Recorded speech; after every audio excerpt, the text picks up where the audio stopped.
Buenas tardes a todos y a todas. Bienvenidos a la cuarta jornada del ciclo Violencias sobre las Mujeres que organiza Somos Más. La base de una buena denuncia es fundamental en el proceso judicial que nos espera tras su interposición. Hoy vamos a abordar los derechos de las mujeres víctimas de violencia de género y lo vamos a hacer de la mano de una magistrada que desempeña su labor en un juzgado de violencia sobre la mujer, Sira García Domínguez, magistrada del Juzgado de Violencia sobre la Mujer de Albacete. Es socia fundadora de la Asociación de Mujeres Juezas de España, AMGE. Lleva 18 años dedicada a la judicatura y toda una vida dedicada a la defensa de los derechos humanos y los derechos de las mujeres, de los niños y las niñas. Le agradecemos haber aceptado la invitación de esta asociación para participar en estas jornadas, dando a conocer los derechos de las víctimas de violencia de género desde dentro de un juzgado. Cuando quiera, magistrada. Buenas tardes a todos y a todas. En primer lugar, agradecer a Teresa la posibilidad de estar hoy aquí con todos vosotros y vosotras. Para mí es un honor pues, dirigirme a este elenco de personas que tengo detrás, a las que no tengo la posibilidad de interactuar, lo cual me dificulta también un poquito el tema. Pero bueno, yo quería enfocar mi intervención, no me gusta hablar ponencia, sino de mi intervención, aunque traigo un PowerPoint, simplemente que me sirva un poquito como hilo conductor para todas las cuestiones que quiero abordar. Bueno, en primer lugar, es cierto que cuando pensamos en una mujer víctima de violencia o en sus hijos o en sus hijas, en un juzgado tenemos a lo mejor la idea de que la mujer ya está protegida y ya está a salvaguardia, tanto ella como sus hijos y sus hijas. Desgraciadamente, y yo desde el punto de vista como magistrada, que llevo 10 años en un juzgado de violencia, muchas mujeres víctimas de violencia se siguen enfrentando a lo que se está llamando ya ahora de forma muy clara y contundente, y que hay que decir, violencia institucional. Y la Administración de Justicia como institución no es ajena a esta violencia que desgraciadamente se comete también contra esas mujeres y contra sus hijos e hijas. Bueno, la presentación va a ser muy breve, sobre todo por ver cuáles son los problemas que tienen las mujeres en acceso a la justicia. Cuando hablamos de violencia de género, y esto es muy breve a efectos de introducción, estamos hablando de discriminación, estamos hablando de desigualdad. La violencia de género es una forma de vulneración de derechos fundamentales de las mujeres y desde luego la violencia es la manifestación extrema de esa vulneración de los derechos fundamentales, como el derecho a la vida, en el peor de los casos, el derecho a la libertad, y sobre todo cuando hablamos de violencia hablamos de desigualdad. La relación histórica entre hombres y mujeres, la situación y las estructuras sociales han supuesto, desde el punto de vista histórico, social, y así sucede con el sistema patriarcal, que esa violencia sea una manifestación de ese sistema precisamente patriarcal y del que estamos sin duda alguna inmersos. Es cierto que se habla de igualdad de derechos de hombres y mujeres, igualdad en el acceso a la enseñanza, igualdad en acceso a las prestaciones sociales, pero cuando hablamos de violencia estamos hablando desgraciadamente de desigualdad.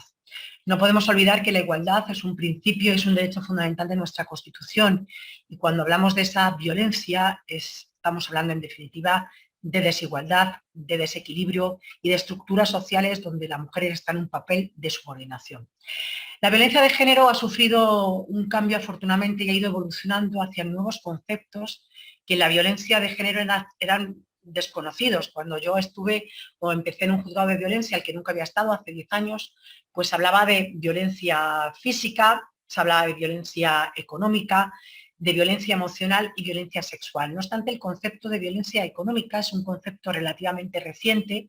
Ya se ha utilizado una reciente sentencia del Tribunal Supremo de este mes de julio, donde se reivindica el papel y el acoso y el maltrato que sufren muchas mujeres a través de la presión económica que sufren a través de impagos de pensiones de alimentos, retrasos, impagos de prestaciones de la casa o de la vivienda común, donde ellas figuran también como deudoras del préstamo hipotecario, e impago de los gastos extraordinarios a que están obligados. Es decir, la mujer cuando se separa o pone fin a una relación y tiene hijos e hijas, en muchas ocasiones, lejos de poner fin a su calvario, el calvario continúa con otras formas de violencia que se cometen también utilizando a esos niños y a esas niñas, lo que llamamos violencia vicaria y que se ha modificado nuestra ley de violencia de género recientemente por la Ley de Protección de la Infancia, a la que haré referencia, pero también a través de una forma de violencia económica. Este concepto es un concepto que ya ha sido tratado y analizado, desde luego, por distintos profesionales, pero que ha tenido un reflejo de la jurisprudencia relativamente reciente en el Tribunal Supremo, vuelvo a insistir, hacia una sentencia del mes de julio. No sé si han tenido escasos días una jueza de un juzgado del penal de Mataró, a la que tengo el honor de conocer personalmente, en una sentencia de impago de pensiones, hablaba y peticionaba al gobierno que tipificara la violencia económica como forma específica de violencia, no ya que tenga encuadre dentro de la violencia psicológica, que eso será discutible, sino que tenga encuadre como una violencia propia, con unas características, y que se tipifique así en el Código Penal como violencia económica. Pero además de violencia económica hablamos ya de violencia ambiental, hablamos de violencia institucional, hablamos de violencia simbólica, hablamos de la violencia que se ejercita a través de los animales y mascotas. Es decir, el concepto de la violencia va, sin duda alguna, cogiendo nuevos derroteros. Cuando hablamos de nuestra normativa, y a mí me gusta poner de manifiesto la CEDAW por lo que voy a analizar a continuamente, parece que nosotros arrancamos en la lucha contra la violencia de género en el año 2004, ¿vale? Es cierto que esta ley, la Ley Orgánica de Protección contra la Violencia de Género, ha supuesto un hilo fundamental y un hito fundamental en la lucha contra la violencia de género. Ya expresamente en el año 2015 se incluyó a los niños y a las niñas como víctimas de violencia de género, y además se ha modificado recientemente por la Ley Orgánica 8/2021 de Protección de la Infancia frente a todo tipo de violencia y la adolescencia, y ya se recoge expresamente en su artículo 1 como violencia la violencia que se comete contra las mujeres utilizando a esos niños y a sus niñas, lo que se llama violencia vicaria, ¿vale? Esta ley, sin duda alguna, se promulga en el año 2004 con un consenso político muy importante, pero cuidado, España ya tenía otros instrumentos normativos anteriores de los que poco o nada se ha hablado, porque bueno, ahora hablamos mucho de Estambul, del que también luego hablaré, pero había una convención, la Convención para la Eliminación de todas las formas de discriminación en el ámbito de Naciones Unidas, que se firmó por España en el año 1984 y del que forman parte 187 países. ¿Por qué me gusta introducir esta convención, la llamada CEDAW, que se habla? Bueno, pues la Convención para la Eliminación de todas las formas de discriminación en el ámbito de Naciones Unidas habla de cosas muy importantes, y Naciones Unidas habla también de su recomendación 33, de lo que llaman los estereotipos de género, que afectan mucho a las resoluciones judiciales. Y ahí es donde voy a hablar cuando hablo de maltrato institucional, cuando hablo de estereotipos de género y cuando hablo de resoluciones de jueces y juezas que recogen esos estereotipos de género y que suponen una nueva forma de maltrato a esas mujeres. Vuelve a existir Naciones Unidas, es un ámbito internacional muy amplio, y ya Naciones Unidas nos ha dado recomendaciones, sobre todo la recomendación número 33 habla precisamente de la necesidad de que se eliminen todos los obstáculos que hay en el acceso a las mujeres al sistema judicial, y habla de un concepto muy importante que vamos a introducir, que es el concepto de estereotipo de género. Seguramente habéis oído hablar, todos y todas las que estáis aquí, de perspectiva de género, de estereotipos de género, de sesgos de géneros en la administración de justicia. Pues lo que hablamos, la administración de justicia no es ajena a esos estereotipos de género, desgraciadamente. El ejemplo que siempre pongo es que una persona que tenga otra profesión distinta, no porque yo me considere más importante que nadie, tenga prejuicios, pues es grave, pero que un juez o una jueza que imparte justicia tenga estereotipos es muy serio, porque ese estereotipo que se recoge en una resolución judicial, en una sentencia o en un auto, está perpetuando una situación de discriminación y está exponiendo a muchos niños y a niñas, como consecuencia de esos pronunciamientos, a situaciones de violencia. Y de ahí hablamos cuando hablamos de violencia institucional y de revictimización o victimización secundaria. Los estereotipos de géneros, según dijo Naciones Unidas y dice, tienen que ser muy observados, y sobre todo tenemos que acceder a un sistema judicial libre de estereotipos, dice, y una judicatura cuya imparcialidad no se vea comprometida por estos supuestos sesgados. ¿Qué me sirve esto? Pues para hablar de casos donde el sesgo de género se ve muy claro, y es sin duda alguna en los delitos contra la libertad sexual.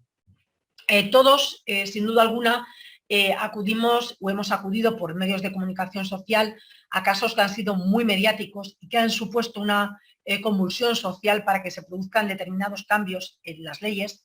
Me refiero al anteproyecto de ley contra la libertad sexual, que ya ha pasado de anteproyecto a proyecto de ley orgánica y donde se ha producido un movimiento social muy importante en casos, por ejemplo, como el caso de la manada de Pamplona, ¿vale? ¿Por qué quiero poner de manifiesto esta sentencia? Porque en esa sentencia, que fue luego anulada por el Tribunal Supremo, se hablaba de muchos estereotipos y de muchos sesgos de género que lo que estaban haciendo es perpetuar esa discriminación aparte que sufría la mujer.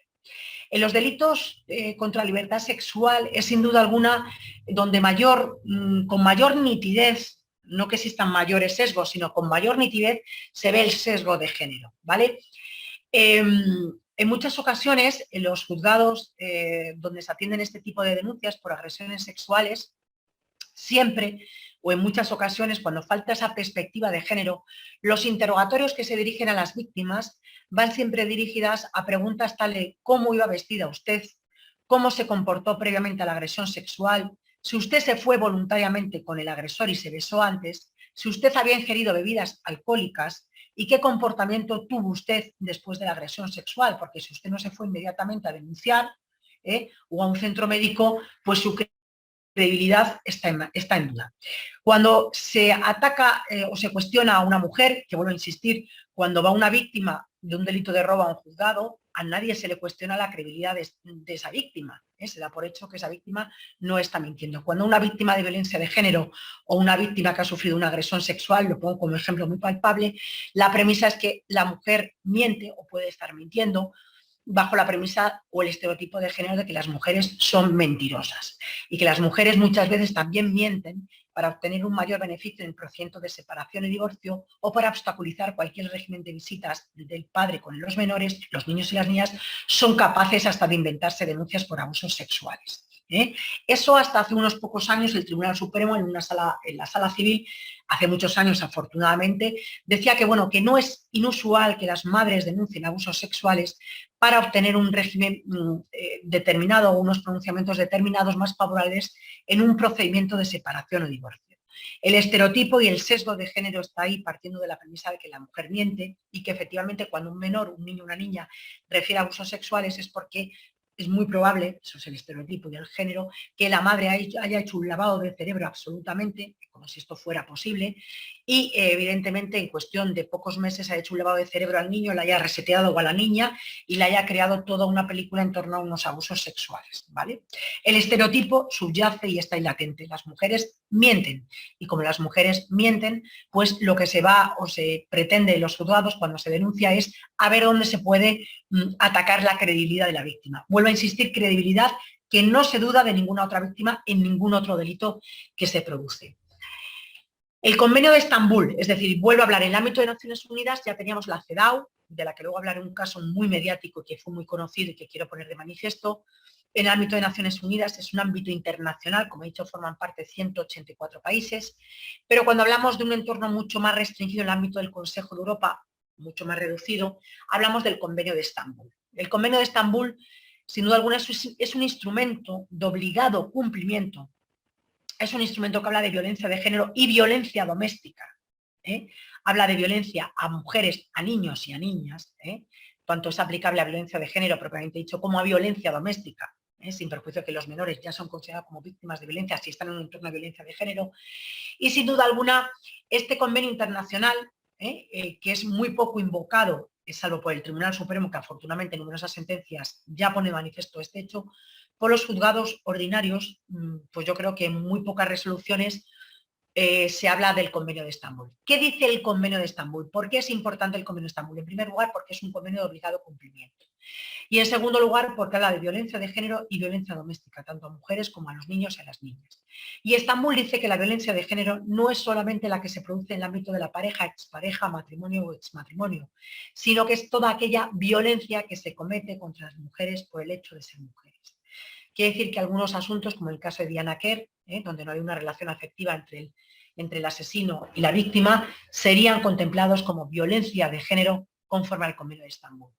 Desgraciadamente, pese a que es un tratado de obligado cumplimiento, no se ha reformado nuestra ley de violencia de género y nuestra ley de violencia de género se sigue limitando al ámbito de la pareja o la expareja. Vuelvo a insistir, es un instrumento vinculante. Como he dicho, el Tribunal Supremo, afortunadamente, la sala segunda es una sala muy vanguardista. Ya desde el año 2019 habla de perspectiva de género. Estoy hablando de conceptos que no eran utilizados habitualmente en la práctica judicial, es decir, porque bueno, a lo mejor ahora ya tenemos más claro el enfoque de la perspectiva de género, que es enjuiciar con perspectiva de género, que es eliminar esos estereotipos que subyacen en las resoluciones judiciales. Pero bueno, esto es relativamente reciente y ha sido el Tribunal Supremo ya con numerosas sentencias donde habla la necesidad de que se traten los asuntos con perspectiva de género. La perspectiva de género es analizada por el Tribunal Supremo en un caso que fue muy curioso y muy mediático. Lo voy a poner para explicar un poco por qué el Tribunal Supremo dice en esa sentencia que tenemos que enfocar los asuntos con perspectiva de género. Y ahora vamos a hablar también de perspectiva de infancia conforme a la Ley Orgánica 8/2021. Bueno, fue un caso en el que una mujer sufrió una agresión mediante 2 bofetadas y el tribunal, el juzgado de lo penal, que le absolvió al presunto agresor diciendo que la mujer había bebido, que en realidad lo que le estaba realizando eran unas maniobras de reanimación, dándola varias bofetadas en la cara. Eso fue el caso que llegó al Tribunal Supremo y efectivamente ahí el Tribunal Supremo dice que había una absoluta falta de perspectiva de género en ese tratamiento y que, bueno, pensar que cuando un hombre da 2 bofetadas es porque puede que la esté reanimando, pues yo creo que todos los que estamos aquí estamos y todas estamos conformes en que hay falta esa perspectiva y lo que está haciendo esa sentencia es todavía perpetuar la discriminación, la subordinación a la que se encuentran esas mujeres. El Convenio de Estambul habla del principio de diligencia de vida. ¿Qué significa este principio? Pues lo dice que todas las partes y el Estado español es responsable y que desde luego tienen la obligación no solamente de tratar con perspectiva de género esta violencia, sino de que todos los operadores adopten las medidas necesarias, es decir, que actúen con la diligencia debida. Y que en base a ese principio de diligencia debida, si se ha producido un incumplimiento por parte de alguno de los operadores que intervienen en el principio de protección de los niños, de las niñas o de las mujeres, pueda o deba el Estado español responder conforme a ese principio de diligencia debida. Además, habla de que es importante que haya un canon reforzado de investigación, y esto lo ha dicho luego el Tribunal Constitucional, diciendo que los asuntos de violencia de género y, desgraciadamente, los delitos que afectan a menores, muy concretamente niños y niñas en abusos sexuales, a veces las únicas diligencias de instrucción que se practican son las exploraciones de los menores, si se practican, la de la madre, el investigado y poco más. Bueno, pues este principio que está en el Convenio de Estambul dice que hay que hacer una investigación reforzada, que hay que agotar todas las posibilidades de prueba y que efectivamente si no se agotan todas las posibilidades de prueba y se realizan instrucciones e investigaciones judiciales prematuras, se puede exigir incluso responsabilidad al Estado español por falta de diligencia debida. En el ámbito del Tribunal Europeo de Derechos Humanos es cierto que ha visto o que ha asistido a algunos pronunciamientos que no voy a entrar aquí por cuestiones de tiempo, pero sí quiero hablar de un caso español que seguramente todos y todas que estamos aquí conocemos desgraciadamente y que nos pone, o a mí me pone los pelos de punta cada vez que tengo que hablar del caso de Ángela Carreño, ¿vale? Si tuviera que definir el caso de Ángela Carreño, pues sería el ejemplo de una madre que hace un peregrinaje judicial que yo creo que pocas mujeres estarían dispuestas a asumir en el caso de un fallecimiento o un asesinato de una hija, porque se reanudó y se suprimió un punto de encuentro y se reanudaron las visitas con el presunto maltratador. Creo que había un total de 30 y tantas denuncias, incluso hubo orden de protección, y la intención siempre de los órganos jurisdiccionales, un juzgado de Madrid, de Navalcarnero en concreto, pues todo su empeño era siempre reanudar el régimen de visitas con ese maltratador. La niña había sido objeto de esa situación, había vivido, había estado en contacto con ese clima y cuando se suprime el punto de encuentro, con ocasión de esa visita, el padre mata a la niña, ¿vale? Ángela Carreño, desde luego, invoca y realiza un primer peregrinaje y ese peregrinaje resultó fallido, pero no cesó en su intento y se fue a la CEDAW, a la Convención de Eliminación de todas las formas de discriminación, que tiene un comité, y consiguió una cosa que es muy novedosa en el ámbito de la CEDAW, que es obtener un dictamen del comité donde efectivamente dice que España ha incumplido las obligaciones de la Convención de Eliminación de Forma de Discriminación y que en ese incumplimiento es imputable al Estado. Ese dictamen del comité de la CEDAW le sirvió a Ángela Carreño para iniciar un segundo proceso judicial en España que terminó afortunadamente con una sentencia del Tribunal Supremo de la Sala de lo Contencioso, donde le da y le dice que hay una responsabilidad del Estado español y le condena al Estado español a pagar 600.000 euros por la muerte y el asesinato de su hija. Bueno, todos los que estamos aquí y todas sabemos que barato es que a una madre le arrebaten a su hija y le paguen luego 600.000 euros. Pero creo que el caso de Ángela Carreño denotó dos elementos fundamentales. Uno, que dijo el Tribunal Supremo que los dictámenes de la CEDAW eran vinculantes. Creo que es el único estado donde se ha dicho por un órgano nacional, en este caso por una alta instancia jurisdiccional, el Tribunal Supremo, que ese dictamen de la CEDAW donde diciendo que España había incumplido las obligaciones del convenio. Y en segundo lugar, fue muy importante porque en ese dictamen se hablaba de nuevo de estereotipos y siempre la voluntad o la intención es el estereotipo de reanudar este régimen de visitas partiendo de la premisa de que un maltratador no tiene por qué ser un mal padre y todas estas circunstancias que subyacen en el fondo. Con lo cual, bravo por este peregrinaje, por esa tutela, aunque tardía y con resultado trágico, pero que por lo menos se reconozca que hubo una responsabilidad por parte del Estado español por funcionamiento anormal de la Administración de Justicia. Nos estaba diciendo que los jueces y las juezas no hacen todo bien y que aquí algo de responsabilidad tuvieron el Poder Judicial al respecto. Cuando hablamos del canon reforzado, hablo también de una sentencia que me parece muy interesante, que habló de la necesidad de que se realice una investigación profunda en los casos de violencia de género. Esto también es una sentencia relativamente novedosa, creo que el Tribunal Constitucional no se ha pronunciado en términos similares, salvo en esta sentencia, y donde dice que, oiga, que los jueces y las juezas, el Ministerio Fiscal, fiscales y fiscalas, la policía y todos los que estamos en estos procedimientos, tenemos que hacer una investigación profunda, que no basta simplemente quedarnos en lo que dice una parte, lo que dice la otra, sino que hay que hacer una investigación profunda de todas las circunstancias. Vuelvo a insistir, el Convenio de Estambul habla de victimización secundaria, habla de la necesidad de que exista una formación adecuada de los profesionales y que sobre todo se prevenga la victimización secundaria de las mujeres víctimas de violencia de género. Estos conceptos están en Convenio de Estambul y vuelvo a insistir, cuando a las mujeres se las victimiza en muchas maneras cuando acceden a las sedes judiciales, incumpliendo no solamente las normas del Estatuto de la Víctima, produciéndose encuentros con los presuntos agresores en los pasillos de los juzgados, no escuchándolas en garantías adecuadas a ellas, ni a sus hijos, ni a sus hijas. Cuando hablamos de todos esos incumplimientos, estamos hablando en definitiva de victimización, de revictimización a estas mujeres, a sus hijos y a sus hijas. La Administración de Justicia no puede ser un nuevo instrumento de violencia contra estas mujeres. Y ahí creo que sí tenemos que tener en cuenta el tema. La ley que me parece muy interesante destacar es la Ley Autonómica Catalana, una ley del 2020, porque es una ley que hablaba también de SAP, que también es la utilización del SAP en las resoluciones judiciales es una forma de violencia contra las mujeres. Luego hablaré del asunto. Pero sin duda alguna, este concepto que ya está introducido en la Ley de Protección a la Infancia en 2021 ya estaba recogida anteriormente en la ley catalana, que era una ley del 2008, pero se modifica en el 2020. Y esta ley catalana autonómica pues habla de diligencia debida y habla de que no se puede utilizar ni invocar en los órganos jurisdiccionales síndromes que no tienen una base científica. Cuando hablamos de esto estamos hablando sin duda alguna de SAP, el síndrome de alienación parental, que se recoge en numerosas resoluciones judiciales y que está produciendo nuevas formas y perpetuar situaciones de violencia a esas madres que están denunciando situaciones de abusos sexuales en muchas ocasiones que sufren sus hijos y sus hijas y ven arrancadas esos hijos y entregadas a los presuntos maltratadores. Evidentemente la situación es dramática, la situación existe.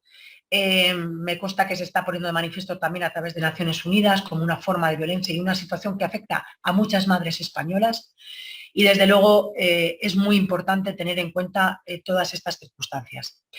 Cuando hablamos de la iniciación del procedimiento, bueno, esto es cómo se inicia un procedimiento penal, no me parece quizás muy relevante, pero sí me parece un poquito hablar de cuando se produce la declaración de la víctima y de esos menores en sede judicial, ¿vale?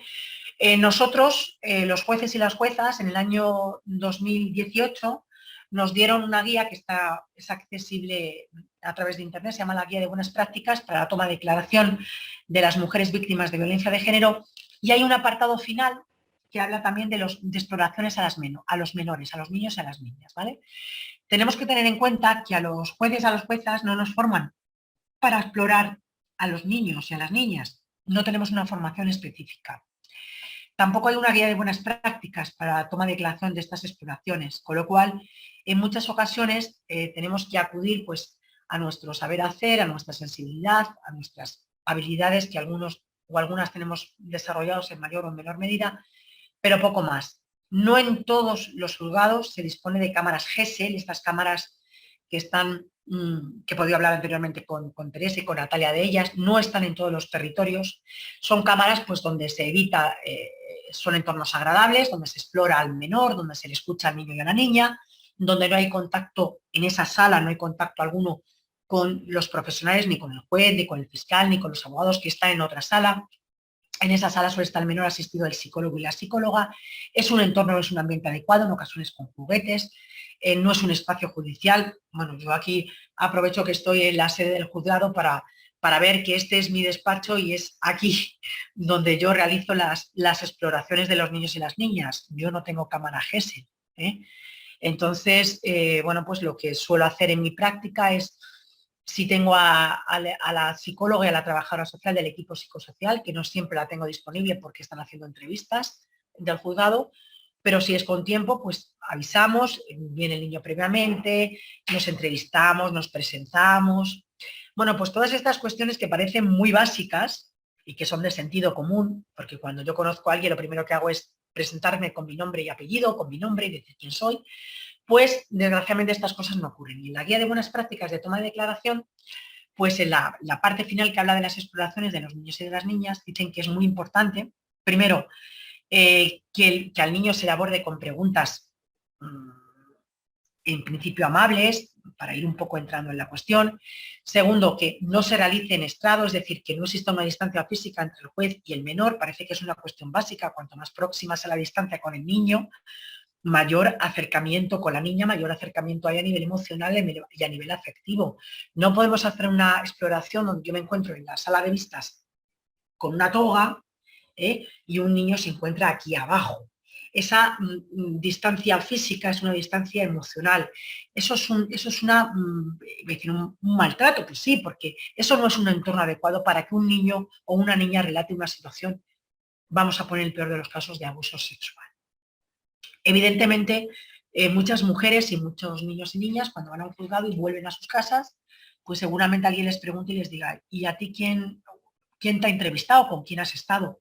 Pues me consta que en un porcentaje muy alto, muchas de esas mujeres o de sus hijos e hijas no sabrían quién es la persona que ha estado en esa sala. Es tan básico presentarse, y yo lo hago no solamente con los niños y las niñas, que son por la materia y por la edad y por sus circunstancias más sensibles, sino con cualquier mujer que entra. Yo me identifico, yo soy la jueza que va a llevar este asunto, voy a llevar su asunto, y aquí quien está sentado es el Ministerio Fiscal o aquí quien están son los abogados, y esto es lo que va a pasar. Lo que no se puede tener es a las mujeres esperando en pasillos sin saber a qué esperan, porque esto ocurre. Bueno, pues si se está esperando al abogado, se le informa a la víctima. Usted está esperando a que venga su abogado del turno de oficio, que ha llamado y ha dicho que vendrá en 10 minutos, se entrevistará usted reservadamente con él, aunque es cierto que aquí no tenemos dependencias para entrevistarse, esto se realiza en el pasillo, ¿vale? Y todo esto vuelve a insistir, o sea, todo esto, el Estatuto de la Víctima, la ley del 2015 ya preveía que las declaraciones de todas las víctimas, no solamente de violencia de género, se tienen que hacer en entornos adecuados, en un lenguaje comprensible, se tendrá que evitar que declare muchísimas veces, que sea una vez. Es decir, que todos estos derechos que están reconocidos en la ley del Estatuto de la Víctima están muy bien, pero que luego hay que cumplirlos y llevarlos a cabo. Y si no se pueden cumplir porque no tenemos un espacio, como yo no tengo un espacio, pues hacerlo en un entorno reservado, pues les paso aquí en mi despacho, les cierro la puerta o les paso a la sala de vistas. Es decir, esto son temas muy sensibles, son materia muy sensible. Yo creo que no es de recibo que esto se trate en un pasillo, donde en el mismo pasillo enfrente está el juzgado de familia, donde hay gente que está esperando para separarse o de divorciarse. Yo creo que aquí, vuelvo a insistir, cuando una víctima se tira ahora sin saber lo que está esperando, cuando una víctima no se le informa de las consecuencias que va a tener, cuando una víctima no está suficientemente bien asesorada, no sabe, y sobre todo cuando una víctima entra a un despacho y permite se le permite por parte del juez o la jueza que se realicen preguntas cuestionando la credibilidad de la víctima, pues lógicamente todos estamos de acuerdo en lo que estamos haciendo es victimizarla. Hoy, sin ir más lejos, y esto yo lo hablo en un juego donde llevo ya muchos años y bueno, muchas situaciones ya vividas. Hoy en un tema de un acoso, la mujer ha denunciado al exmarido una situación de acoso que venía intentando contener desde hace meses, pero que la situación se hace insostenible y denuncia. Y ella precisamente pues dice que denunciado ahora porque la situación es insostenible. Y el abogado de la defensa dice que cómo es posible que se sienta acosada o tan acosada cuando ha tardado 10 meses en denunciar. Evidentemente le he inadmitido la pregunta diciendo que eso es un estereotipo de género, no porque lo diga yo, es que lo ha dicho el Tribunal Supremo y que la tardanza en denunciar no afecta a la credibilidad de una víctima. Si yo admito esa pregunta y otras muchas preguntas que se realizan a mujeres cuando van a denunciar, incluso pongo el caso más paradigmático, agresiones sexuales, cómo hubo usted vestida, pues es cierto que se fue usted antes, es cierto que contactó con este señor por una página de contactos, o es cierto que usted había bebido, porque siempre se cuestiona a las mujeres, se cuestiona a las víctimas, no se cuestiona a los maltratadores. Lógicamente, pues lo que estoy haciendo es que esa mujer, primero, tenga una absoluta desconfianza en el sistema judicial y segundo, que a lo mejor ni declara o si declara, venga días después diciendo que retira la denuncia porque, insisto, y a lo mejor la frase es muy fuerte, se la ha maltratado institucionalmente. Bueno, la problemática de las mujeres, lo que hablo mucho de los niños y de las niñas igual, es aplicable igual. Tienen que, cuando van a su domicilio, muchas veces están allí los niños y las niñas, a veces ellas mismas no saben con quién dejar a los niños cuando vienen a declarar al juzgado. Me decía el otro día una jueza de Madrid de violencia que los juzgados de violencia de Madrid han puesto una guardería. Bueno, pues yo aplaudo esta iniciativa. Ojalá eso estuviera en todos los sitios, porque que las mujeres vengan o se tengan que ir antes a recoger a los niños al colegio y venir con los niños para que se notifique una orden de alejamiento y estar ahí en el pasillo con criaturas que las entretenemos con lapiceros, yo creo que esto tiene que dar un paso más y esto está sucediendo. O sea, es que esto no es algo ajeno, es que esto pasa aquí todos los días. Eso, desde luego, no puede admitirse. Entonces, está muy bien si cuando hablamos de violencia, cuando hablamos de puntos morados, cuando hablamos de tal, pero bueno, pero es que en lo básico tenemos que empezar a funcionar y con lo que hay tenemos que empezar a funcionar y desde luego tener conciencia de que eso es inadmisible en un sistema judicial actual. Pero desde luego sigue diciendo, bueno, la exploración de los menores, esto es un tema que produce, y ya voy terminando para abrir el turno de intervenciones, esto produce cierto, no sé cómo utilizar la palabra, cierto rechazo por parte de algunos jueces y juezas, no todos afortunadamente. Y es explorar y oír a los niños y las niñas. Yo siempre digo que un niño o una niña es un libro abierto y que efectivamente es muy importante escucharles, no solamente porque es un derecho que les concede la Ley Orgánica de Protección de la Infancia, lo refuerza la Ley de Violencia contra la Infancia y la Adolescencia, la Ley Orgánica 8/2021, es un derecho irrenunciable a que cualquier decisión que afecta a un menor sea oído. Lo dice la Convención de los Derechos del Niño, que es de obligado cumplimiento, y lo dice toda la normativa internacional y todas las observaciones del Comité de los Derechos del Niño, que no solamente que el niño y la niña tienen derecho a vivir en un entorno libre de violencia, sino que es sumamente importante que los menores, los niños y las niñas sean oídos.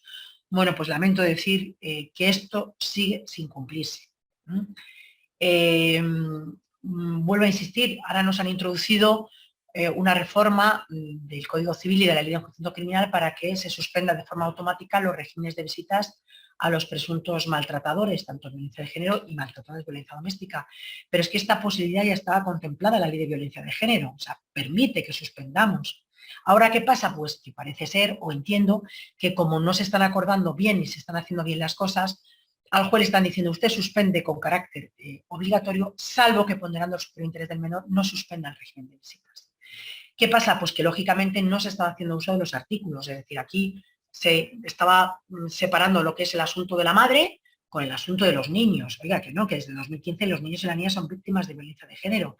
Que ese menor que está en un entorno de violencia sufre unos daños a nivel emocional y psicológico, no te lo digo yo, es que lo han dicho los psicólogos y todos los profesionales y todos los expertos que han emitido informes y dictámenes incidiendo en este derecho al menor vivir en un entorno de violencia. Pero parece ser que como no se estaban haciendo las cosas, dice, bueno, usted suspende salvo que efectivamente valorando el superior interés del menor. Vuelvo a insistir, pues el superior interés del menor lo tendré que seguir haciendo escuchando al menor.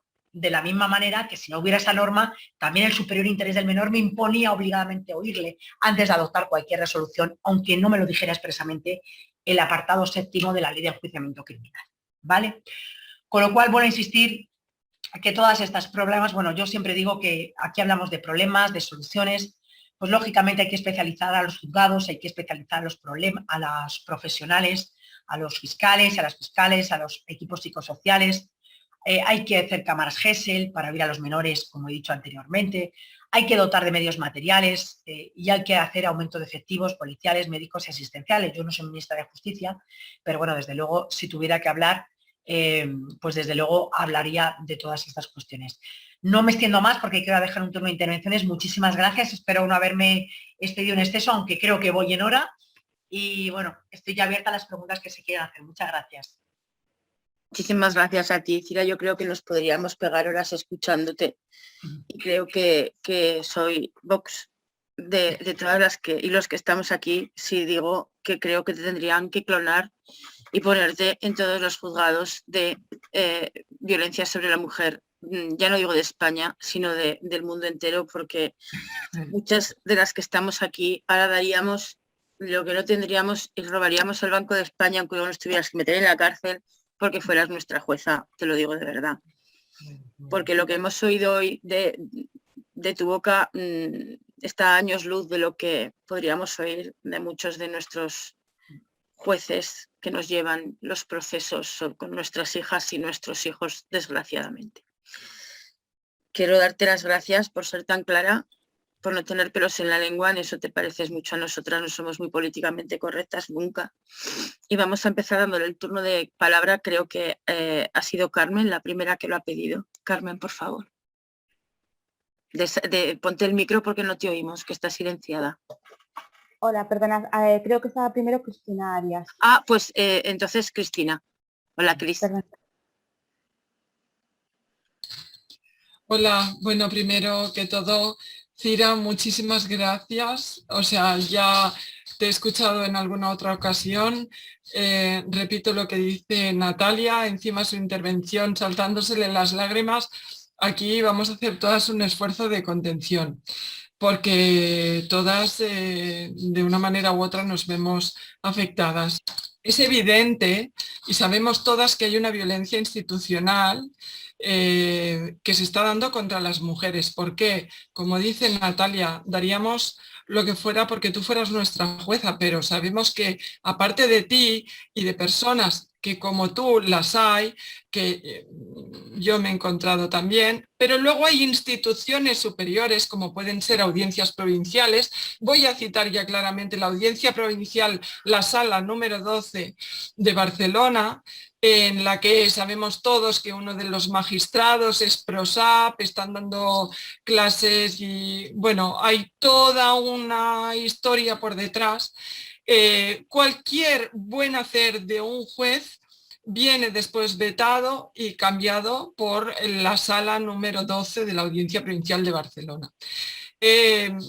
No me gusta hablar de mí, pero en este caso, como llevo 20 años con la misma historia, 20 que es mucho, una violencia económica que ha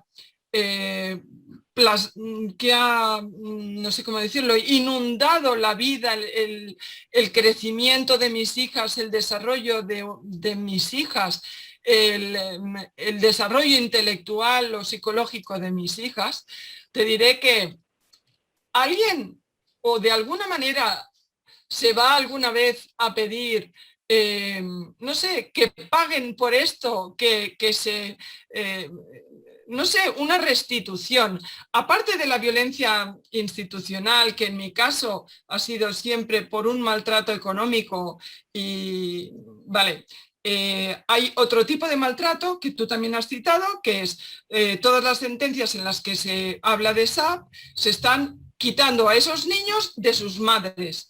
Entonces, ¿se van a restituir esos niños a esas madres inmediatamente? Esta es la segunda pregunta.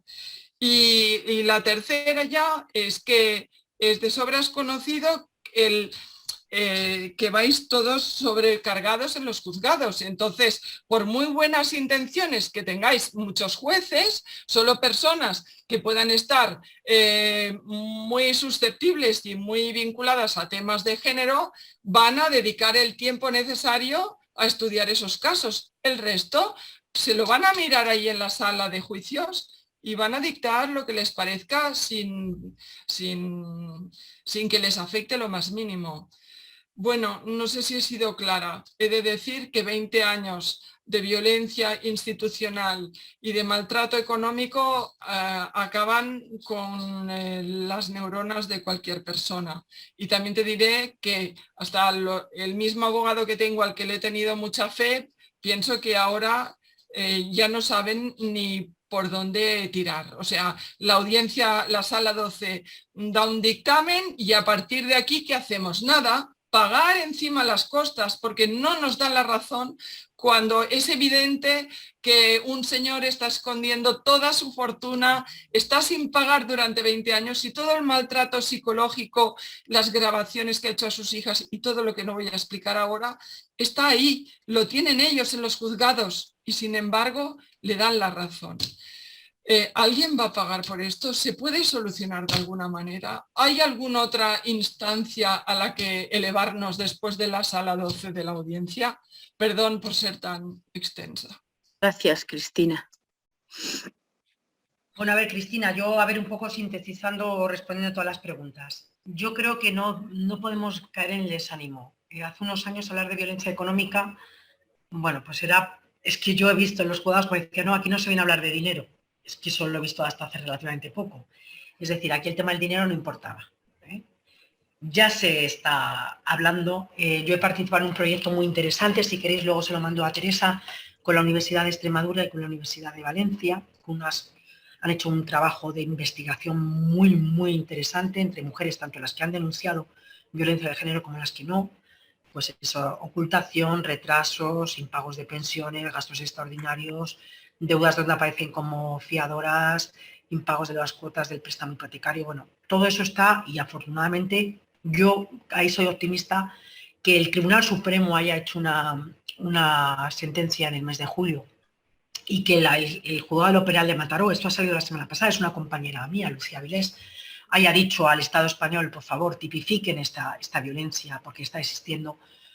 Pues yo siempre digo, evolucionamos a golpes de toques a los jueces, desgraciadamente, y a las juezas, pero yo creo que la sociedad siempre se mueve mucho más rápido y yo creo que esos son los cambios que hacen que, porque ahora el proyecto de ley contra la libertad sexual habla de un consentimiento expreso, del sí es sí, no es no, pues por la manada y por la repercusión que ha tenido. No se discutía si había dicho que no, es que si no he dicho que sí, es que no.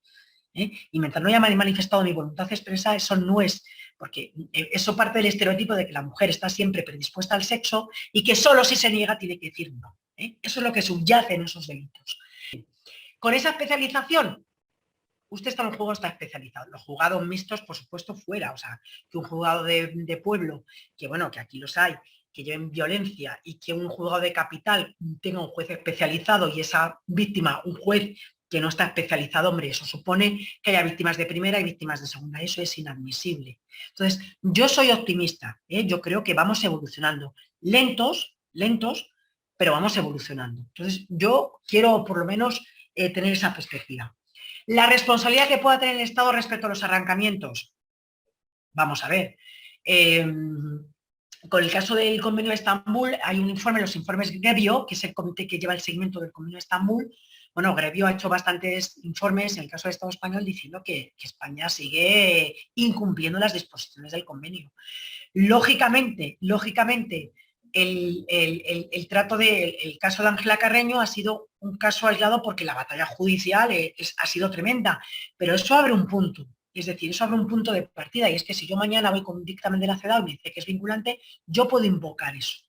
¿Vale? Entonces, bueno, pues vamos dando pasos, todo lo que sea. El tema del arrancamiento de las madres, y aquí lo sé por Natalia y porque esto ya lo hemos hablado con alguna asociación, lo sabe ella y hemos estado. El tema es preocupante. O sea, el tema es preocupante porque sigue existiendo. Yo cuando mis compañeras yo soy de la coordinadora de la Asociación de Mujeres Juezas, no tengo el honor de ser socia fundadora, pero bueno, estoy en contacto con compañeras que estamos muy informadas en tema de igualdad y en perspectiva. Entonces, claro, cuando nosotros compartimos resoluciones judiciales que a mí me llegan por vía privada, de verdad, esto es para decir, ¿y aquí se están haciendo bien las cosas? Claro, la cuestión que hay es que mientras el asunto está judicializado, aquí no toma cartas en el asunto. Tú vete a la relatora de Naciones Unidas y hazle una queja o hazle un informe. Va a decir que eso está judicializado y que si está judicializado, yo no tengo nada que hacer. Agote usted la vía internacional, la vía nacional, apunte los recursos y luego, si usted cree, pues váyase a un tribunal como el Tribunal Europeo de Derechos Humanos, si considera que tiene encaje. O váyase, porque claro, el Consejo de Europa, el Tribunal Europeo sí es para el Convenio Europeo de Derechos Humanos, pero el Tribunal, o sea, lo que es el Convenio de Estambul, no tiene un tribunal específico para controlar la aplicación del convenio, sino que es cumplimiento de los, es cierto que el grevio, que es el comité que tiene para hacer el seguimiento, llega a un seguimiento del cumplimiento y recuerda a los estados, pero tú no puedes denunciar el incumplimiento de una norma hasta un tribunal, como se ocurre en la Convención de los Derechos Humanos, que está el Tribunal Europeo de Derechos Humanos, ¿vale? Entonces, aquí, o sea, aquí lo importante es, si tú tienes un asunto judicializado en un asunto de familia y el abuso sexual se lleva a otro lado, no te preocupes que el juez de familia del asunto de los abusos sexuales no quiere saber nada. Porque la cuestión, si encima tienes una sentencia donde te dicen que arranques, que se produce un cambio de guardia y custodia, es que lo he visto, es que los he visto, y mandan a la madre como una delincuente a por el niño, al arrancamiento, esto es real, con un asunto de violencia de género en trámite, ni siquiera archivado, y con unos abusos sexuales archivados como están archivados. Y esto se está realizando, o sea, eso se está produciendo. Entonces, que haya informes de la relatora, bien. Que haya recomendaciones al Estado español que pueda hacer esa relatora de Naciones Unidas, bien. Pero eso, ¿a qué le sirven a esas madres? ¿A que haya un cambio para que les entreguen y se modifique esa situación y se les restablezca en su situación? No lo hay, no se va a actuar desde ninguna instancia. Ahora, que el Estado español asuma responsabilidad, imprima la obligación de los jueces de estar formados en perspectiva de género, en perspectiva de infancia, y desde luego están formados de que el SAP no existe y que el SAP es una forma de maltrato a las mujeres y se está acogiendo en numerosas resoluciones judiciales, eso sí, pero lo otro no se va a hacer, vamos, ni de broma, vamos, es que ni se le espera, eso yo lo digo así claramente. Entonces, al final, ¿cuál es la solución que queda a esas madres? Yo creo que si hay que proteger a un niño y a una niña, yo, de verdad, me gustaría aquí sentar a mujeres que realmente sí se han visto protegidas por el sistema. Me encantaría, pero desde luego el problema es las que no se han visto protegidas, que son creo que la mayoría. Y evidentemente eso es muy serio. Esas son las dos preguntas, que no sé si planteabas alguna más, Cristina, pero bueno, así a grosso modo. No, si hay, una vez pasas la audiencia provincial, una vez hay sentencia de la audiencia provincial, ¿yo me puedo ir a otro organismo? O sea, al Tribunal Supremo, pero los motivos son muy tasados. El problema es que las audiencias de familia, a la que muchos profesionales, los equipos psicosociales, los jueces, miran para otro lado, con informes psicosociales diciendo que hay riesgo para los menores, que están evidenciando situaciones y aquí se mira para otro lado. Entonces, en los encuentros, mi pregunta es, ¿y usted, cuando resuelve esos asuntos, a cuántas mujeres ve directamente, como yo, en primera línea, porque usted le llega el recursito, la grabación del vídeo, en ocasiones hacen vista, que no es habitual en civil, se ve el vídeo y usted ya. Yo, cuando hago ese divorcio, he visto a esa mujer en una denuncia anterior, he visto cómo venía al juzgado, he visto a sus hijos, he visto a muchas mujeres, cuando he ido a buscar a mi madre en la estación, cómo se han ido custodiados por policías a provincias distintas. Eso lo he visto yo. Usted se ve el vídeo, ve ahí los abogados, ve el paripé que se monta y ya con eso se queda usted. No tiene absolutamente ni idea de lo que es ver las cosas en directo y estar en primera línea de batalla, porque con los que estamos en primera línea de batalla, eso sí, nos saturamos hasta la saciedad, como yo hoy. Pero nos mojamos. Entonces, si me mojo y si me equivoco con todas. Pero no porque está viéndome el juicio diciendo que, bueno, que poco menos, que bueno, que quién no ha dicho en algún momento perdón, o sea, yo estas cosas, ¿cómo puedo hacer esos comentarios delante de profesionales que estamos ahí con estas mujeres? O sea, esto realmente ocurre. Y bueno, ya no hablamos de secciones como la que tengo hoy aquí, que esta gente pues fuma en pipa muchos. Pero claro, es que aquí hablamos de un problema de formación, de perspectiva.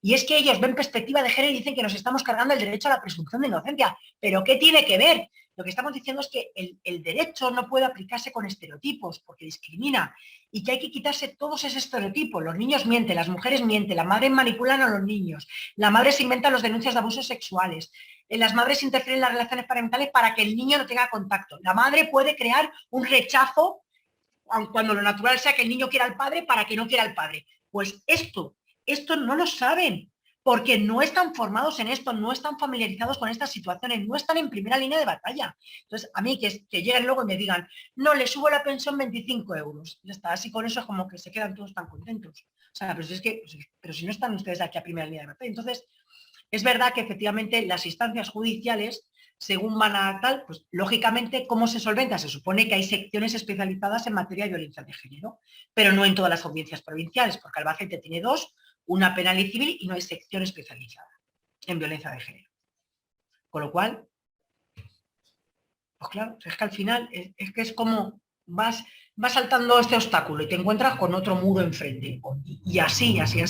Pero sí, después de la audiencia el Tribunal Supremo, pero claro, que admitan un recurso en el Tribunal Supremo, vamos, mucha gente ya, muchas mujeres por el camino se desfondan, pierden energía, pierden credibilidad en el sistema, abogados y abogadas que a veces las están mareando, dinero, esfuerzos y al final, pues eso, ¿qué? Desde pues mira, pero claro, el tema de los cambios de guardia y custodia, eso es muy fuerte lo que está sucediendo. Así es, y sobre todo lo que dices, ¿no?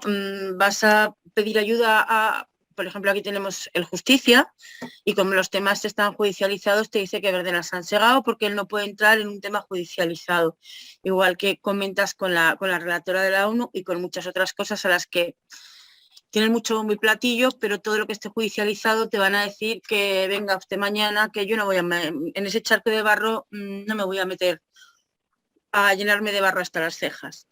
Eso es totalmente cierto, porque muchas de las mujeres que vienen a nosotras, es que escrito en Justicia, es que es igual, es que no te van a ayudar, porque todo lo que venga judicializado no lo van a tocar. Y lo que dices de los jueces de familia, pues es que es cierto. Y el problema que tenemos, creo que en este país, es que los juzgados no se comunican entre sí.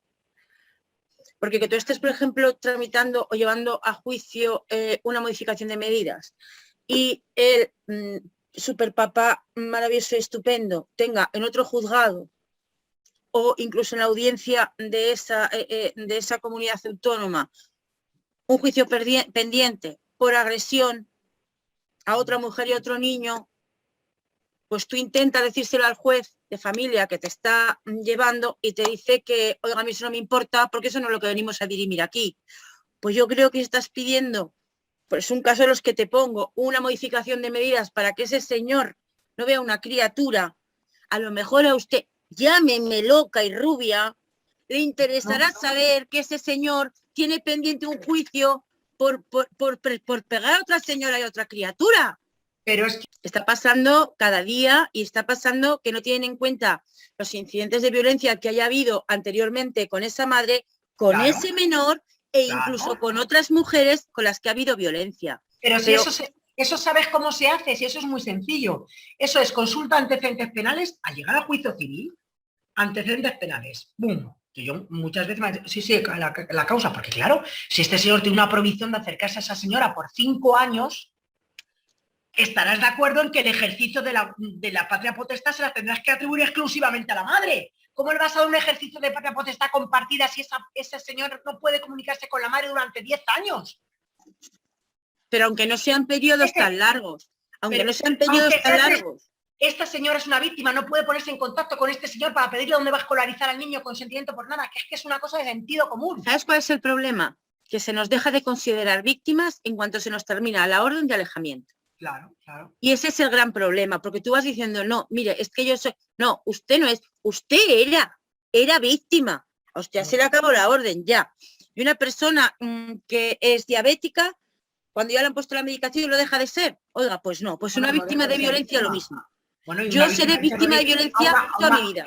escucha, una víctima del terrorismo se le sigue diciendo las víctimas del terrorismo. Pues O sea, a nosotras. vamos a ver, nadie ha dudado que eso, y esto es un terrorismo también, es una forma de terrorismo contra mujeres. O sea, que bueno, efectivamente, esto lo que hay que hacer es una denuncia global con todas las madres, presentarlo al Observatorio de Violencia de Género y Doméstica, así, hacer una movilización a lo grande, plantearlo en la Comisión de Igualdad del Consejo del Poder Judicial con una denuncia colectiva de todas las situaciones,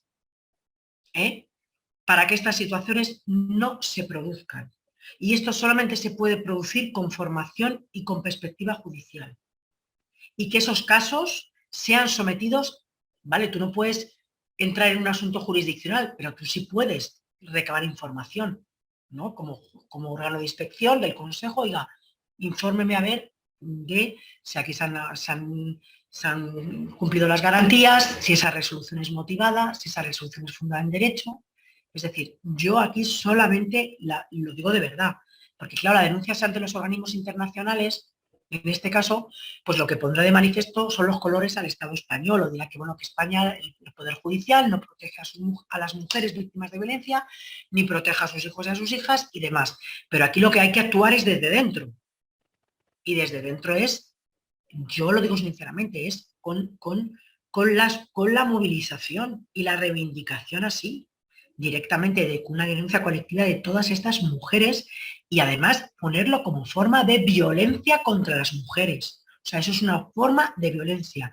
Y lo recogemos aquí en el observatorio y lo denunciamos públicamente porque es el maltrato que se está haciendo a las mujeres en estas situaciones y con estos casos. Y que efectivamente tomen cartas, o por lo menos cuando se toman estas decisiones estén muy, no sé, pues muy judicializadas, muy fiscalizadas, muy, no sé, pero es que esto a nivel judicial, pues esto es una denuncia colectiva, esto son movilizaciones con todas las asociaciones que estéis movidas aquí, y esto hay que salir a la calle y decirlo, y poner efectivamente, así, decirlo sin miedo, porque aquí parece que el Poder Judicial es intocable.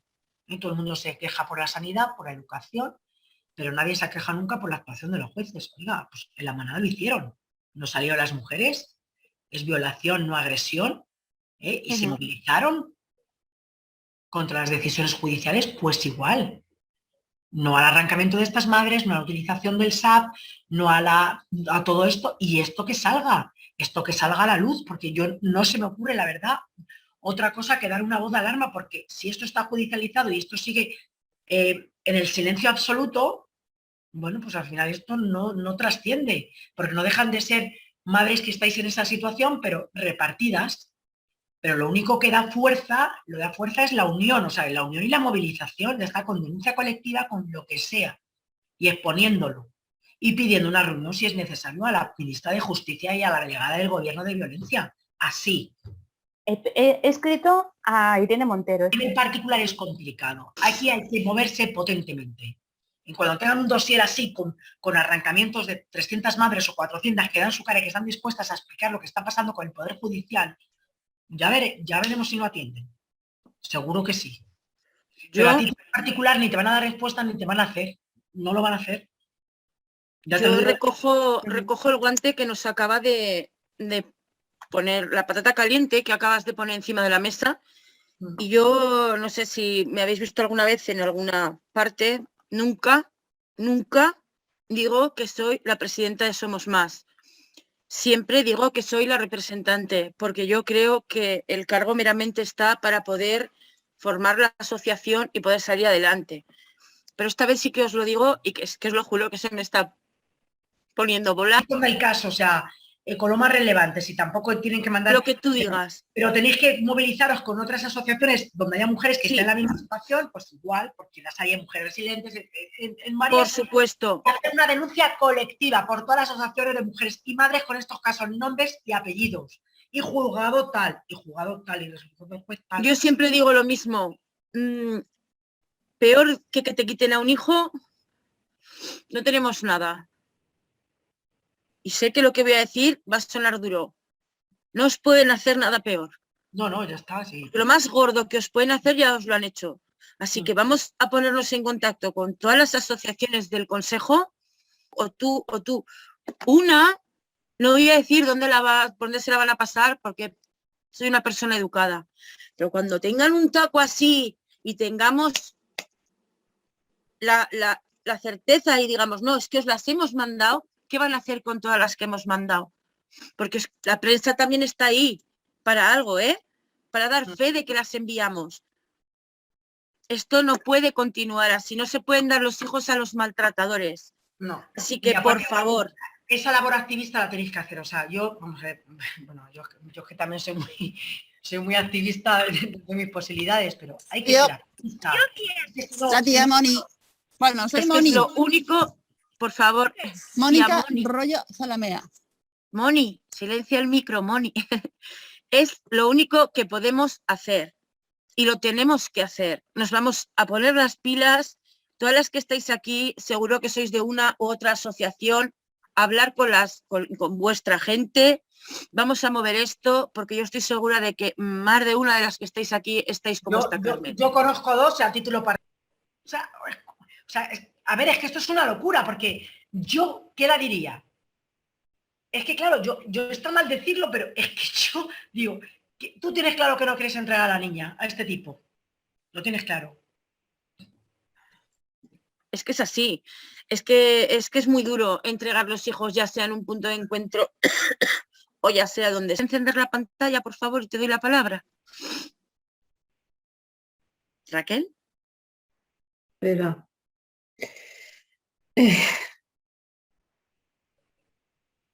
Ahora, ¿me veis? Ahora. Buenas tardes a todos. Que nada, que yo simplemente quería comentar, bueno, como Natalia y Teresa saben que... Y además movilizarse también a nivel no solamente institucional, sino a nivel de salir a la calle, pues como ha pasado, porque se ha modificado ahora que saldrá la reforma de la libertad sexual.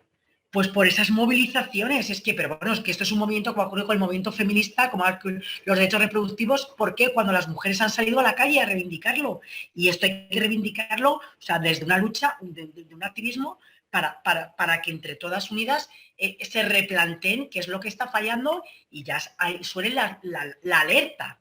Suena la alerta, porque claro, ya cualquier juez, a ver si ahora se pone como el de la manada a decir que bueno, que la cogió así del pelo, pero que tampoco ya dijo expresamente que no. A ver ahora con esa sentencia, si a alguno se le ocurre decir que no hay violencia. Claro, pues es que así se aprende, así es como se toman medidas. Claro. Sí, vamos, desde luego, hay que movilizarse pidiendo reuniones, pero bien movilizadas, por supuesto, vamos, eso lo tengo clarísimo. Sí, así es. El problema es que pides reuniones y como somos asociaciones de provincias...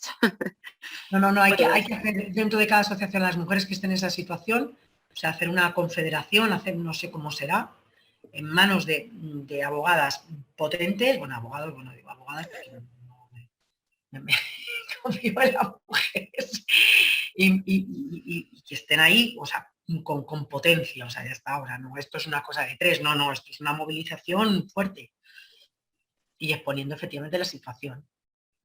Pues ojalá, Cira, hubiera muchas juezas como tú, porque lamentablemente mi experiencia ha sido muy, a ver, muy Raquel, mala. Yo me puedo equivocar y seguramente habrá algunas mujeres que aquí habrán dicho que yo tal o que cual, pero nunca lo he hecho porque he mirado para otro lado. O sea, porque a lo mejor en ese momento pues no he percibido bien la situación, no he estado suficientemente fina para ver. Pero, hombre, lo que está claro es que a toda mujer que pasa por ahí no la maltrato institucionalmente. Luego podré tomar la decisión o no, podrá estar conforme o no con mi decisión. Le explicaré, eso sí se lo explico. Mire, esto de momento así, vamos a intentar como... Pero vamos, no he hecho ningún arrancamiento y tengo ejecuciones de incumplimiento de visitas así. Cuando ha venido el padre con el hijo, digo, ¿qué quiere usted? ¿Que mande a la policía? No lo voy a hacer. Usted va, se planta una queja, yo no voy a hacer ningún arrancamiento ni voy a hacer una entrega a usted con la policía de por medio delante del niño. No lo voy a hacer, así que haga usted lo que considere. No, porque además no está justificado. O sea, cuando un niño rechaza a un padre, vamos, es que pues hay que indagar porque lo rechaza. Pero claro, hay que indagar bien, claro. No indagar con lo que te dice él. O solamente... O sea, a él no le examinan, solamente le escuchan para cuando arremete contra la madre y se cuestiona a la madre. A ellos no les cuestionan. Se cuestiona el papel de la madre, no el del padre. O sea, porque un niño rechaza a la madre no es porque la madre está interfiriendo, no porque el padre se porta como el culo con el niño, ¿no? Eso no. O sea, A mí es que me sorprende en qué lugar ponen a los críos, los ponen como si fueran muñequitos que no tienen voluntad propia, que no piensan, que no sienten y que no tienen poder de decisión. No tienen la percepción, porque falta esa perspectiva de infancia, de que son sujetos de derechos independientes, son sujetos de derechos. Y hay que respetar, y además la Ley de Protección de la Infancia habla de algo que hablaban los convenios internacionales, del derecho a ser oído y escuchado. Efectivamente. Una cosa es oír, algún mero trámite, otra es escuchar. Y escuchar es escuchar, o sea, escuchar de verdad. Pero claro, esto, claro, pues lógicamente ralentiza la carga, porque claro, ralentiza todo, todas las exploraciones, divorcio, claro. Pero claro, eso no es problema, o sea, es que eso no se puede, eso no es causa ni justificación para, claro, porque las situaciones que estás tomando son, en muchas ocasiones, son losas que no tienen vuelta atrás y el daño que se hace a ese niño o a esa niña no tiene ninguna cura ya. O sea, eso es un daño ya. Para siempre. Es lo que hablábamos antes, que es que destrozarle la vida a un adulto está mal, pero destrozársela a un menor es la crueldad más absoluta que yo creo que se puede cometer. Yo Además, creo que tanto... A lo mejor muchas mujeres me dicen, a lo mejor dicen, es que no quiero que venga el niño, y le digo, mire, yo le voy a tratar, el niño no se preocupe que por mí no va a salir traumatizado de aquí, por mí. Y le digo, mire, yo creo que es mejor que el niño venga, que se siente escuchado, oído, que tenga esa parte, si se hace bien, eso es menos doloroso que la situación del niño sentirse ignorado. De verdad, yo lo siento. Y que una madre luego tenga que explicar que el juez no le ha escuchado y que no tiene en cuenta sus ideas. Yo creo, sinceramente, que es mucho más dañino lo segundo. Porque si tú un niño, mira, yo no sé si se ve la cámara aquí. Mira, yo tengo ahí todos mis dibujos de los niños. A ver si se ven los dibujos de los niños. Tengo ahí se ven por ahí. Bueno, ahí los tengo todos. Sí, los siento, los coloco, los hablo. Desde luego Caramelo les explica que han venido, que tiene muchas ganas de conocerlos. Y yo la verdad es que los niños, a lo mejor me puedo equivocar, pero se van contentos, pero es que ellos saben que les escucha la juez. Digo, mira, yo quiero escucharte porque para mí es muy importante lo que tú me vas a contar. Y ya está, y ellos se sienten importantes porque se les está escuchando. A mí eso me parece menos traumático que un niño luego a la madre tenga que decirle, mira, pues la jueza esa a la que no conoces ha dictado esto. O peor, o que lo metan en una sala con el juez ahí, los abogados, el fiscal. Ha dicho ahora que hagas esto de momento, pero yo digo, mira, no te preocupes, que si pasa algo, yo estoy aquí. Mira, de momento va a pasar esto, pero que si pasa algo, tú vienes aquí, yo me lo cuentas, que no te preocupes, que yo tomaré medidas. Hombre, será menos traumática esa exploración que lo otro. Claro. Pues hay que perder ese miedo. Yo no tengo miedo a explorar a los niños, no tengo miedo. Todavía no te habrá mordido ninguno, ¿no? No, además me encanta, si yo, bueno, pero no porque sea madre, pero hace poco viene el fiscal, bueno, en un divorcio que teníamos ahí, que un asunto, y con una rigidez, ya dije, hombre, esto no lo podemos hacer así, no me pongas obstáculos. O sea, que la cría tiene 8 años, la niña venía contenta, venía receptiva, la regalé un boli morado, que le regalo los bolis morados, que tomo bolis morados por todos los lados. Y dibujó y estaba bien. Ya entra el otro, con la toga, con la parafernalia, ya la niña se cerró como un huevo. Es que no, o sea, es que no, es que eso es mucho más traumático que la niña se quede cerrada, si la niña está bien, salen contentos, si ellos salen súper contentos, yo lo sé que salen contentos. Es que es mucho más fácil. Están bien tratados, o sea, me dice, mira, esto, ¿sabes por lo que estás aquí? No sé. Bueno, pues yo te voy a explicar primero porque te quiero conocer, que he oído hablar muy bien de ti, ya ellos se quedan tal. Y segundo, porque yo quiero que, ya, mejor que tú no me va a contar nadie, así que yo quiero escucharte solamente a ti. Tú lo que te diga aquí, no te preocupes, que solamente lo vamos a saber tú y yo. Si estás incómodo, tú me lo dices. Si no me entiendes, si no quieres contestar, yo te voy a... Pero si ellos... A ver, bueno, pues como si entienden... A ver, que yo entiendo que no es un entorno... Ojalá tuviera aquí, como el juez este de Canarias, una sala estupenda, llena de plantas tropicales y juguetes y tal, pero bueno, no lo tengo. Bueno, pues lo que hay lo hago, ¿sabes? Y bastante estás haciendo con los medios de los que dispones. Claro, pero que tanto trauma lleva a los niños, pero trauma, bueno, a ver, trauma en función de cómo lo hagas. y trauma para que lleves a un niño a escucharle, pero si estás tomando una decisión que afecta al crío, no, perdona, tendrás que escuchar lo que haga falta y el rato que haga falta al niño, por activa y por pasiva. Y si tienes que parar, paras. Si te tienes que dar una vuelta y enseñarle aquí la sala de vista, si distraerle, le distraes. Y si le tienes, tendrás que hacer lo que sea, porque si es que además, es que eso no te lo van a rebatir. Si en una sentencia pongo que he explorado al niño y que el niño en un relato espontáneo, claro, contundente, me ha dicho esto, es que no me lo van a tumbar. ¿Me entiendes? Totalmente. Porque, claro, a ver quién lo tumba.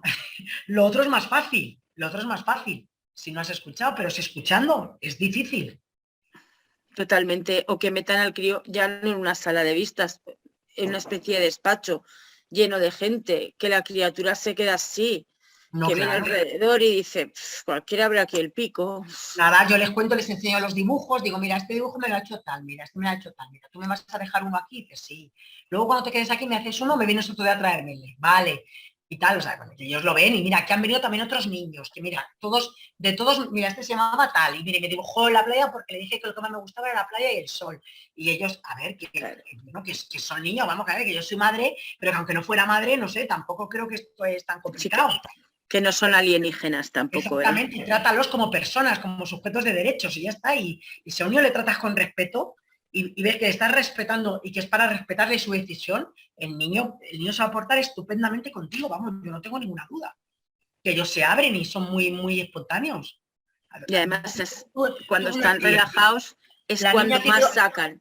La niña tiene 12 años, no hay un abuso, no relata a la niña un abuso, pero hay un comportamiento del padre que a la niña la produce asco, así me lo dijo, asco. Estuve en la exploración, tiene 12 años, estuve en la exploración mucho rato, A ver, cariño, ¿te ha tocado por aquí? ¿Te ha hecho algún tocamiento? ¿Ha aprovechado que te...? No, ella no, pero me da asco. Me dijo, no te puedo decir, pero me da asco, no puedo porque hay algo, la forma en que me toca, como me toca el brazo, me toca que me da asco. Y ella, la palabra era asco, o sea, ella no me podía verbalizar. No, lo verbalizaba muy bien, asco. O sea, ella veía que en ese comportamiento había una actitud que no. Obscena, libidinosa, que estaba a punto de que pueda ir a más. Y lo detectó la cría claramente. Claro, entonces el equipo psicosocial me dice, tira, suspender el régimen de visitas al padre. Un tío que es un psicólogo, trabaja bueno, tal, y le dije, tal, es que bueno, usted no tiene base. Digo, ¿cómo que no? O sea, mira, le me está diciendo que da asco y que le va a producir un daño psicológico tener contacto con el progenitor, aunque no tenga claro que haya abusado de la niña. Yo considero que el contacto con el padre va a causar, me está diciendo el equipo, un daño, y yo con eso me es suficiente. Si yo no tengo que, independientemente de que haya abuso, ya me está diciendo la niña que no puede. Es una cría de 12 años, con ya una madurez sexual y que saben, que si es que además eso se percibe, si es que si nosotras hemos sido jóvenes, tú has visto cuando alguien se ha acercado y te ha hecho, ¿qué pasa? Y te toca así con esa actitud. Te da esa repugnancia. Cuando te toca con una actitud normal y aún así somos adultas y sabemos quién te está sobando con esa intención y quién se acerca de totalmente. Eso es muy perceptible. Entonces cuando una niña dice, es que tengo asco, ella no te puede decir, pero es asco, le da asco, le produce rechazo la forma en que la toca, aunque no sean órganos sexuales ni le haga ningún tocamiento. Pero bueno, pero claro, eso te lo dice después de que no, es que no quiero, pero ¿por qué? ¿Pero ha pasado algo? No, que no, es que no me gusta estar con mi padre. Y boom, venga, y otra vuelta, y ya. Lo voy a decir, es que me da asco, así. O sea, ya es como que... Pero claro, hay que estar rato y ella no quería, porque claro, como no tiene una base de decir, es que me ha hecho esto, ella se piensa que... Y después de un rato, vamos, si lo suelta, ¿eh? Sí. Pero claro, hay que estar ahí. Pero eso no se puede hacer en 20 minutos con un citas estándar.